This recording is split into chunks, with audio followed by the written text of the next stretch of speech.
Hello everyone! Today I want to talk about the hidden ways we hurt ourselves, wounds that don't always leave a mark.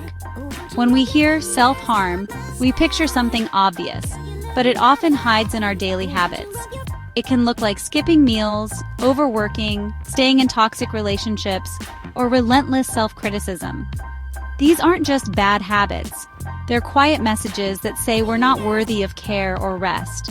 We normalize this pain, calling it discipline or ambition, but it quietly drains us. Today, let's bring these hidden wounds into the light, not to judge, but to understand. The first step to healing is recognizing the pain we've ignored. Take a breath. Let's begin this journey toward understanding and wholeness. Skipping a meal seems harmless, right? We're busy, or maybe we want to fit into old jeans. But what are we really telling ourselves when we deny our bodies food? For many, especially those shaped by impossible beauty standards, controlling food feels like the only thing we can control. It becomes a silent protest, a way to feel powerful when life feels chaotic. But this control is an illusion. Withholding food is a quiet form of self-punishment. Each ignored hunger pang whispers, "You don't matter. You must be smaller." The impact isn't just physical. Your energy drops, your mind fogs, and your joy fades. Deprivation changes your brain, spikes anxiety, and can lead to depression. The act meant to give you control ends up controlling you. Food becomes a prison, not nourishment. We tie eating to morality. I was bad, so I'll skip dinner. I need to earn this meal. But nourishment is not a reward, it's a right. This pattern ripples out, affecting your relationships, your work, your presence. You can't pour from an empty cup, so ask yourself, what are you really hungry for? Control? Acceptance? Worth? You can't starve your way to happiness. Healing starts with one meal, one choice to nourish, not punish. Your body is not your enemy, it's your home. Reclaim your right to exist, fully and unapologetically. Your power comes from what you give yourself, not what you deny. The journey is long, but it starts with honoring your hunger. You matter. You deserve to be fed. This is self-love in action. Choose to nourish yourself today. Overworking is celebrated in our culture. We brag about exhaustion, as if burnout proves our worth. But what are we really running from when we fill every moment with work? For many, constant busyness is a way to avoid uncomfortable feelings, loneliness, pain, emptiness. The hustle numbs us, just like any other addiction. We believe our value is tied to our productivity, so we chase the next goal, hoping it will finally be enough. But the finish line always moves. Overworking is self-harm disguised as ambition. We deny ourselves rest, joy, and connection, sacrificing well-being for the grind. The cost? Burnout, cynicism, and a sense of detachment from our own lives. Our health suffers, relationships fade, and we become ghosts in our own stories. Healing starts with stillness, scheduling time for nothing, allowing feelings to surface. It's uncomfortable but necessary. You are worthy of rest, not because you've earned it, but because you exist. Your worth isn't in your output, it's in your being. Rest is a requirement, not a reward. Look at your calendar. Where is your time for true rest, play, or connection? Start small, 10 minutes a day to just be. Reclaim your right to be a human being, not just a human doing. Your life is more than your labor. You are more than your to-do list. Choose to pause. Let yourself breathe. The world will keep spinning. You deserve to live, not just work. Make space for yourself. That's where healing begins. You are enough, just as you are.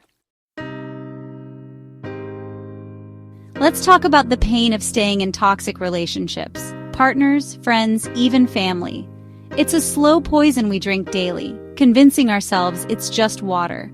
We stay because we're afraid of being alone, or because the pain feels familiar. Sometimes we believe this is what we deserve. The toxic person's voice becomes our own, whispering that we're unworthy of kindness or peace. Every time we excuse their behavior or shrink ourselves, we send a message: my feelings don't matter. This is self-abandonment. The energy it takes to walk on eggshells, justify their actions, and hold the relationship together is exhausting. It drains the life you need to build something better. These wounds may not show, but they run deep. Your self-esteem plummets, and you lose touch with who you were before. The loneliness inside a toxic relationship is profound. You can be next to someone and feel utterly alone. The first step to freedom is radical honesty. Admit, this is hurting me, I deserve better. It's terrifying but necessary. Choosing yourself is not failure, it's self-preservation. Leaving is a declaration of self-worth. You are not responsible for fixing them. Your only responsibility is your own well-being. Healing begins when you stop participating in your own suffering. It's a long road back to yourself, but every step away from toxicity is a step home. You deserve peace. You deserve love that nurtures, not depletes. You are not alone in this. Take your own hand and walk out of the fire. You are worth saving. The journey is hard, but you are stronger than you think. Choose yourself every time. That's where healing starts.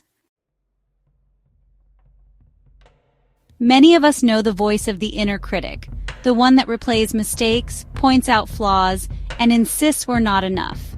We mistake this voice for motivation, thinking harshness will make us better. But constant self-criticism doesn't build us up, it tears us down.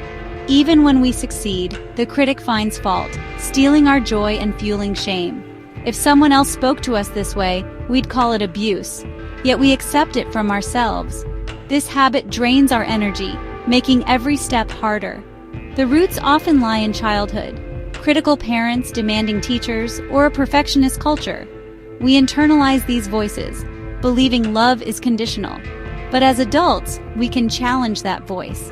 Healing starts with awareness. Notice the critic without judgment. When you hear, "You're so stupid," pause and recognize it as a learned habit, not truth. Next, cultivate a voice of self-compassion. Speak to yourself as you would to a struggling friend. It's okay, you did your best. You are human. Self-compassion isn't letting yourself off the hook. It's a more effective motivator than criticism. Kindness creates psychological safety, making you more resilient and willing to grow. Start a new practice. When the critic appears, pause and offer yourself a sentence of kindness. It's okay to make mistakes. I am learning. I am doing my best. Building this new habit takes time, but it's possible. Slowly, you can turn down the critic's volume and turn up your inner ally. You deserve a life free from your own tyranny. Your worth isn't up for debate. You are enough, exactly as you are. Let go of the old script. Write a new one rooted in kindness. Every day, choose to be your own best friend. The world is hard enough. Don't be your own enemy. You can change this pattern. It starts with a single, gentle thought. You are worthy of love from others and from yourself. Begin today. Sometimes our unhealthy habits are silent cries for help. Obsessive cleaning, binge watching, compulsive shopping, risky behaviors. These are ways we try to cope with pain we can't name. We call them quirks or stress relievers, but they're really attempts to manage overwhelming feelings. These patterns aren't the problem. They're our solution to a deeper problem. They offer temporary relief from anxiety, grief, or emptiness. But soon, the coping becomes a prison. The need for control or numbness grows, and we become spectators in our own lives. This is self-harm because it keeps us from truly living and healing. Feelings are like visitors. They just want to be acknowledged. When we numb or distract, we lock the door, but the feelings only get louder. The pattern escalates. More TV, more cleaning, more escape. Healing requires courage to feel the pain we've avoided, to turn toward discomfort. Sometimes we need help. Therapy can offer tools to sit with feelings safely. Start by asking, what am I feeling right now? Name it. Loneliness, fear, shame. Naming the feeling takes away some of its power. Then try a new response. Call a friend, write, walk, listen to music.